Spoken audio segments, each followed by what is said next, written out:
Hey everybody, Miss Treble here. I want to read a passage that talks about the end of the Roman Empire. So follow along as I read. Here we go. So summary of chapter 3, the end of the empire. Reorganization and division. The Roman Empire faced two main problems. Internally, how to govern such a large and sprawling territory, and externally, how to stop those who tried to flood into the empire in search of land and spoils.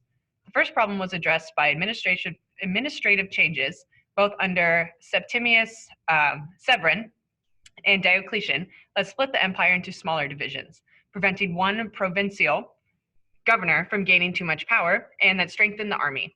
Diocletian tried to divide the rule of the empire between four people, the tetrarchy, but that system collapsed after his abdication, which means to surrender his position.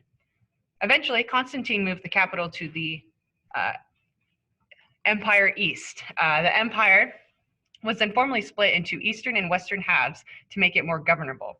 The 4th century reforms allowed the empire to recover some of its strength. Numerous tribes. The external problem was much more difficult to control. Numerous nomadic and warlike tribes from Eastern Europe and Central Asia looked enviously across its borders at the fertile land and wealth of Rome.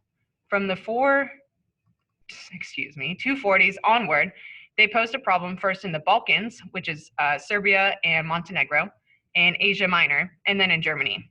The Romans strengthened their defenses and gave up some territory, but they were eventually overwhelmed by the sheer weight of the opponents. In 375, the Visigoths crossed into Bulgaria and were allowed to settle there, but soon they rebelled and in 410 attacked Rome itself.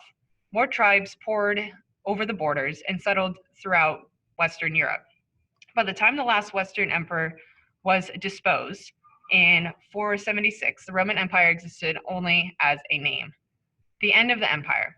But the empire did not come to a complete end, since the tribal kingdoms of the West required Roman administrators to govern their new kingdom.